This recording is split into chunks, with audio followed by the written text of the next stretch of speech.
I'm Victoria, welcome to my channel. I watch a YouTuber called Samantha Donovan, and she does this thing where she'll read like a chapter of a few of her different TBR books to see which one she's interested in picking up next. And I thought that was really interesting. And so I decided to do something like that, but a bit of a spin.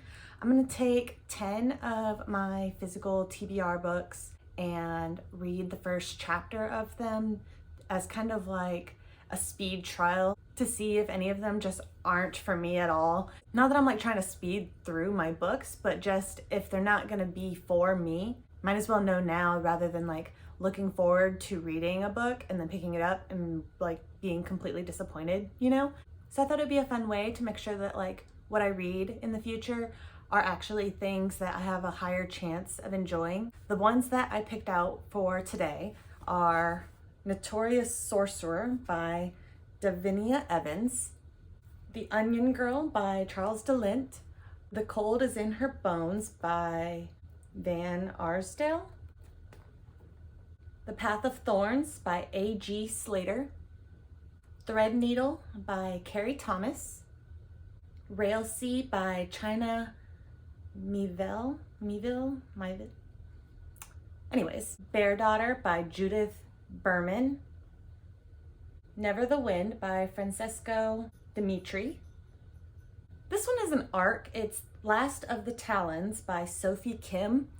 I think I got this at Goodwill. Since it is an ARC, I know it is possible that something might have changed between this and the final copy, but I feel like the overall style and plotline and character would be the same. So I'm still gonna like let this be a deciding factor on if I'm interested in the book or not. And the final book is Novice Dragoner by E.E. Knight. Since I have these put down in a stack from when I was reading them out to you, I'll just read them in that order. So the first one that I'm gonna read is the Novice Dragoner, and I will check in after I read the first chapter. So this was actually a lot of fun. There was a prologue with this. I decided that in the books that have a prologue, I'm gonna read the prologue and the first chapter, just because the prologues can be so different from the rest of the book that I felt like it wouldn't be right to judge a book just based off of the prologue. I like the story and everything, but I also can't start a book without reading the prologue. Like, this just doesn't work for me. So I'm gonna do both. And so that's what I did in this case. We start off, the main character, her name is Illith, and in the prologue she's 7, and the first dragon that she meets happens in this point, and she decides that she's going to become a dragoneer, like a dragon rider, and there's like an academy for those. And so starting in chapter 1, she's now 14 and she's going to try to go to this school. So the beginning of the story, I wouldn't say it was like anything surprising. I feel like it kind of followed a typical pattern in these type of school fantasy stories that you see. But even though I say that, it was really enjoyable and I did really like the writing style. It's not what I would call flowery at all, but it does a really good job with like the pacing, where even when not a lot of things are happening in certain scenes and stuff, like it still feels like things are moving along at a good pace and having a good time. One thing I found really interesting is Illith has a stutter, and she did in the prologue, and I thought at first that it was just going to be something like played off as like a thing she dealt with as like a little kid, and then it would like go away. And I was pleasantly surprised to see that they maintain that with her, and I'm hoping that they maintain that throughout the whole book, because I do like to see characters have like individual quirks like that, I guess. But so far I'm really liking the main character. My impressions so far is that at least this first book is going to be an academy type setting, and her working towards becoming a dragoneer. And the one instance where we meet one of the dragons, I liked what I saw, so I think I'm gonna like how the dragons are depicted in this series as well. So yeah, I really enjoyed this. The next one I'm gonna be reading is Last of the Talons by Sophie Kim. See you soon. Okay, so the first chapter of this book was only 6 pages, So I also ended up reading 2 chapters from this one as well. I don't know 100%, but I'm like 99% sure that this is YA fantasy. And so far, all I've really gotten is that the world has like gods that have forsaken mankind and gone to like their own hidden realm. And our main girl is an assassin whose family, aside from her sister, was killed, and she's like forced into working for the man who did it in order to protect her sister and everything. The writing style is kind of whatever to me. It wasn't very appealing, but it didn't come off as like super bland. It was just mid, I guess. I'm not really a fan of assassin characters, particularly in YA. They're never really done in a way that I like. But I do like stories involving interacting with the gods and stuff generally. So I'm not hating this book, what I've read so far, but I have very lukewarm feelings. Having now found out though that it does seem to be a pretty easy, quick read, that might make it something that I lean towards just picking up when I'm not looking for something too intense, you know? So yeah, right now I don't think I'll get rid of it, but I'm not excited to read it either, if that makes sense. The next one I'll be trying out is Never the Wind by Francesco Dimitri. I don't think this is my kind of story. It's about this boy. He's 13 and he's recently become fully blind. Him and his family just moved to this vineyard where his grandfather used to live.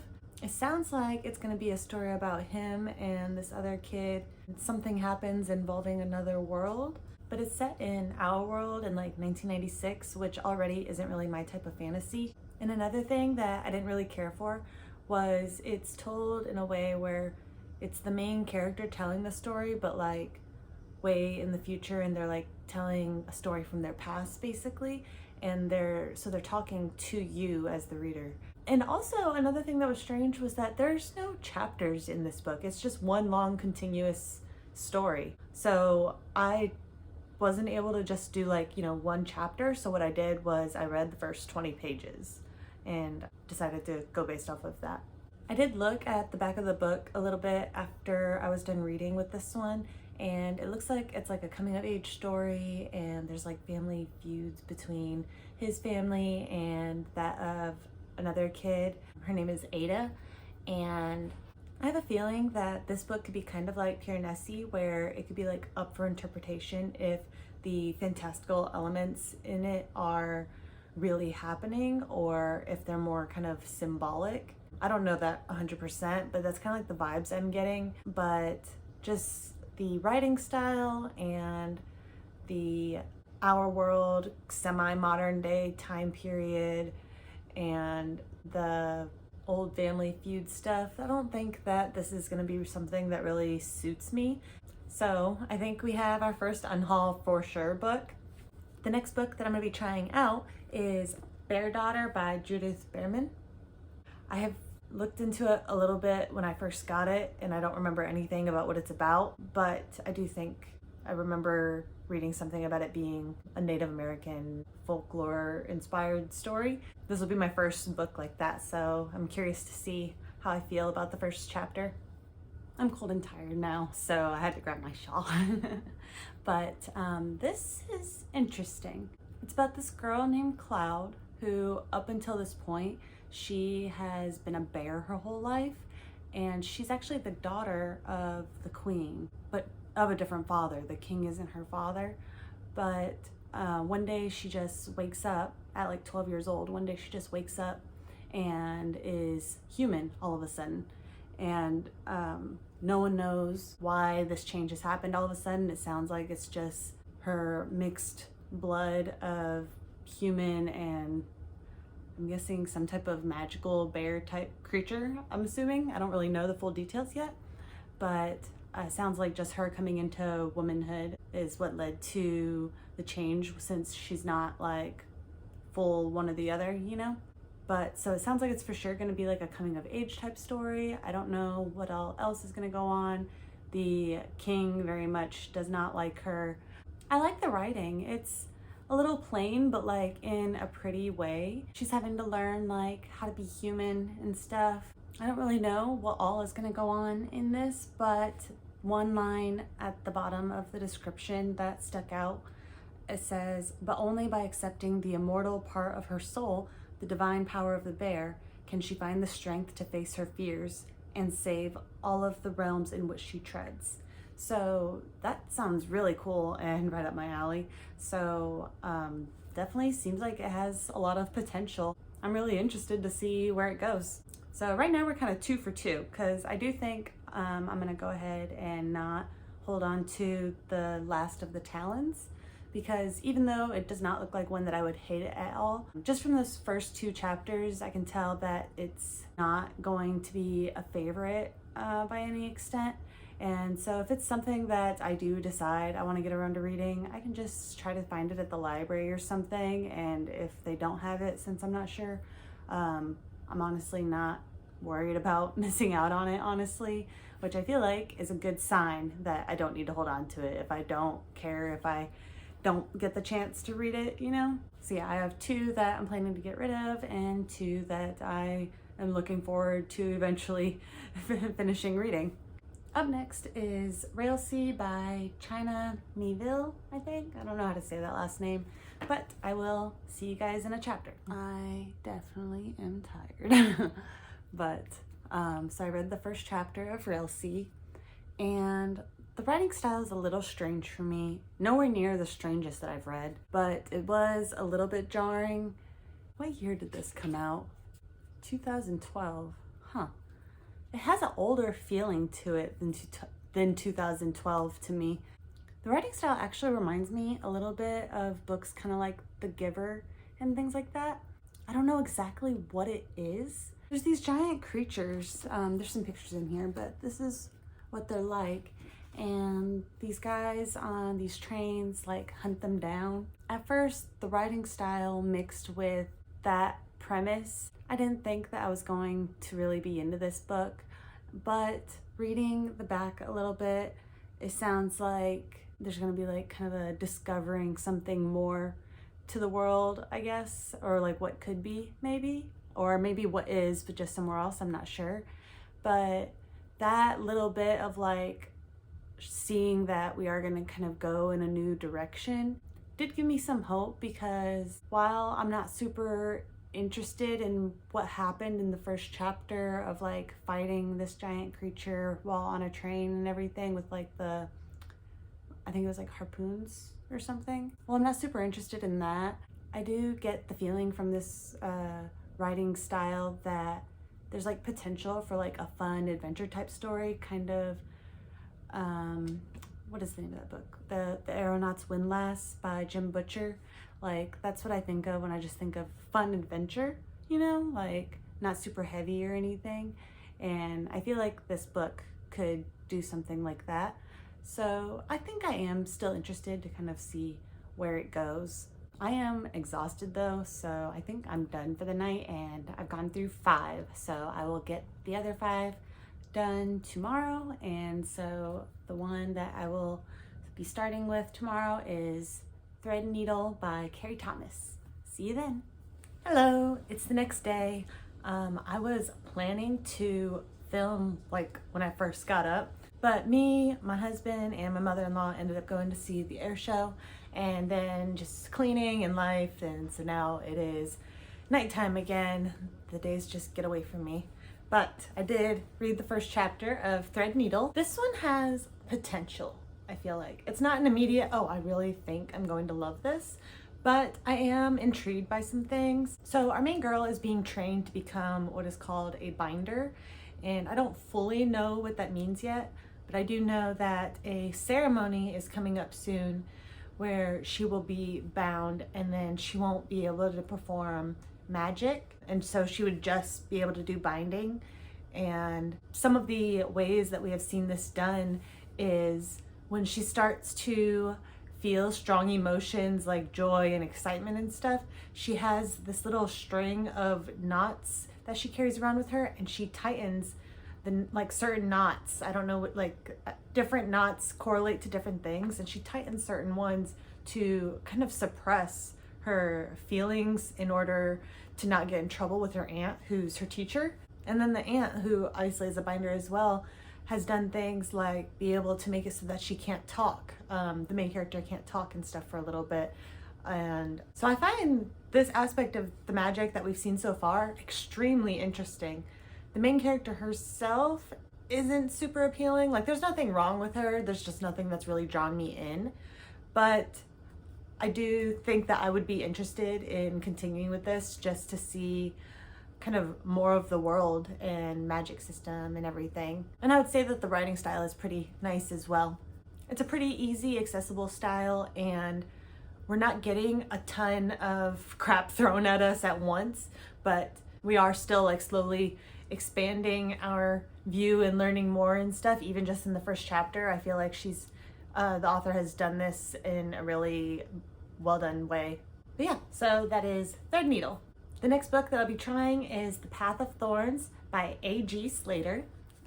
All right, the writing style in this book is kind of off-putting for me. I don't know exactly what my issue with it is, but for the first half of the first chapter, I had pretty much already decided that I was going to get rid of this book.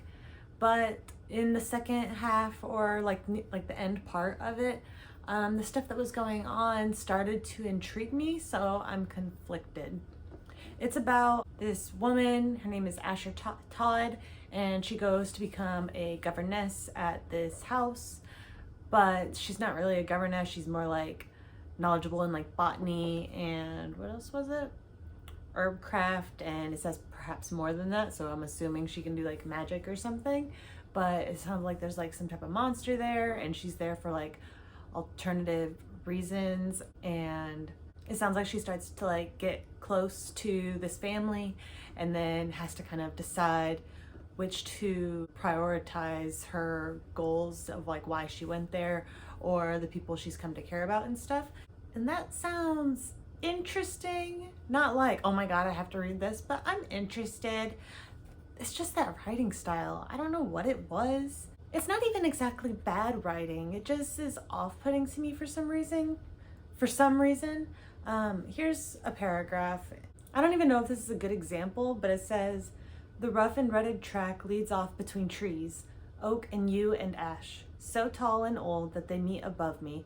I might have appreciated their beauty had it been earlier in the day, had there been more light, had it been summer rather than autumn, and my magenta coat had been of thicker fabric, and had my nerves not already been frayed by the task before me, and certainly if I'd not, soon after setting off deeper into the estate, begun to hear noises in the undergrowth by the side of the drive." See, it's not like it's bad writing, and it might not bother you guys at all. Just something about it doesn't flow right for me. So I'm really conflicted about what I want to do with this book. I think for now, I'm going to keep it. Since the plot does sound interesting to me, I guess that means it does have some potential there. I may end up changing my mind like I did with The Last of the Talons, though we shall see. Next up is The Cold is in Her Bones by Van Arsdale. Guys, this book looks so good. Like, my first impressions of it are amazing. It kind of reminds me of The Bear and the Nightingale. So in the prologue, we have like a backstory. There was this girl who was like the wild one of the family, and she became like really close to animals and snakes in particular. And then her family eventually thought that she had like a demon inside her or something. And the midwife had them put her out in the snow for 3 days. And then she came back and was like a demon or something. Like something, like the snakes had come to help her and something came with them. And then she came back to town and she was like basically more snake than human, it sounded like. And that was the prologue. And then we jump to current day with a different girl. And now the town has like all these strict rules about things that you have to do, and like people have to be like very well behaved and obedient and stuff, and any signs of disobedience or wildness is like taken as a sign of like a demon getting a hold of you or something. And they also put like salt on the windows and a variety of other things. And so our main girl is she's not wild like how the girl from the prologue was, but she's like, you know, a curious, slightly rebellious girl, only in her mind though. Like her actions wise, she does her best to be like a good daughter and everything, and just feels like it's never enough and is unfulfilled and stuff. And the writing style is very pretty. I wouldn't say it's as pretty as The Bear and the Nightingale, because that was like gorgeous writing to me, but it is very pretty, and the backstory and like where we're at with the town right now and everything is really interesting to me. So I definitely think that there's potential for me to love this book. I was very surprised because this was just one of the cheap books that I got at, what is it called? Books A Million. And I just picked it up because it looked kind of interesting, and it was $2.97. So I'm very surprised at how much I enjoyed this. Next up, I'm going to be reading from The Onion Girl by Charles DeLint. I am really excited to try this out because Charles DeLint is an author that has been recommended to me. So I have been really looking forward to reading something of his. I also have a couple of his stuff that I have saved on Libby. I just haven't gotten around to them yet. And The Onion Girl is one that specifically was recommended as well. So I don't know what it's about, but I'm hoping I love it. See you soon. So it turns out that Charles DeLint has written a lot of books. I don't know how many, if any, are in the same world as this one, but I get the feeling that at least some are, because even though this works on its own, I feel like I was supposed to have already read other books beforehand, like in a series. Like there's just parts of the world that it's treated like you should already know this, and I'm feeling a little bit lost, but I am also really intrigued. I think it's like an urban fantasy, and there's like a dream world, and our main character just had a car accident, and after the car accident she's now able to enter that dream world and stuff. She's been trying to learn how, but has finally reached that point while she's been sleeping in the hospital. And the back of the book doesn't help much either in trying to understand kind of what's going on. It mostly just talks about the main character's quirkiness, I guess you could say. It does talk a little bit about how the main character is kind of running away from something in her past, but we don't know what. So plot-wise, I'm like 100% lost. But I like magic related to dreams, so I am fascinated by this whole dream world thing. And there was also a character who she like messed up technology when she was around it and stuff, so there's some interesting fantastical elements. Our main character can see like the fantastical things of our world in like her peripheral vision, and she's a painter and paints what she sees. Most people don't see any of that. Like she'll notice a gargoyle moving a little bit, and then when she looks at it, it stops, you know, things like that. And so that was really cool to me. I don't know how I'm gonna end up feeling about this book, just because currently I have really no idea about what it's about, but I am interested to continue. This is one that I'm for sure gonna keep. I'm just gonna have it in like my potential pile, I guess. I have 2 that I'm getting rid of so far, 4 that I'm just like, yeah, potentially I could really like this. And then there's 3 that I'm like, I think I'm going to love this book. So we're down to the final one, and that is Notorious Sorcerer by Davina Evans. I just noticed that there is a slice straight through this book somehow. And I got this at Barnes & Noble. I wonder how that happened and how I didn't notice it. Anyways, see you after the first chapter. This book seems like it has a very fun world. There's like sword fighting that we've heard about. We haven't gotten to see it yet, but the city that this takes place in, it's like alchemy focused, like that's rather than religion. That's kind of like what the city is centered around. And our main guy is kind of, I guess you could say, like a novice, or just he has like a basic understanding, and he's kind of like an errand boy who retrieves things through different planes and stuff. And it sounds like he's about to be catapulted into like sort of higher society, I guess, after he just accidentally did something really amazing. But I thought this was really cool, and then we got to see into one of the other planes, and there was like angels there. This is another one that kind of gives me the wild adventure of Aeronauts Windlass, but something about, maybe it's because it was traveling through different planes. Hi, kitty cat. Maybe it's because it was traveling through different planes and stuff, but something about this book reminded me a little of A Darker Shade of Magic. And that book, I enjoyed some of the aspects of, but I ended up not continuing with the series, mainly because of my disconnect with the characters. But with this, at least with my first impressions, I think I have a chance of liking the two characters that I've met so far a little bit better. So I think I'll actually like this book quite a bit. So that was all 10 of the books that I'm trying out. I have 4 that I think I am really going to love. They were Notorious Sorcerer, The Cold is in Her Bones, Bear Daughter, and Novice Dragoner. And then there was another 4 that, where the first ones, I feel like I'm feeling 90% sure I'm going to love them. These ones, I'm like 60% sure or so, 65, something like that. Like, they have a lot of potential, but I didn't get like that, yes, I can't wait to read this feeling, you know? I would just have to read a little bit more and see where things go before making my opinion on these ones. And those are The Onion Girl by Charles DeLint, The Path of Thorns by A.G. Slater, Threadneedle by Carrie Thomas, and Railsea by China Mayville. There was 2 that I am going to be unhauling, and those are Last of the Talons by Sophie Kim and Never the Wind by Francesco Dimitri. These 2 just weren't for me. I'm actually surprised with how easy I am at DNFing. I actually figured that with this idea there would be more that I ended up deciding to get rid of, and to only have 2 was a pleasant surprise.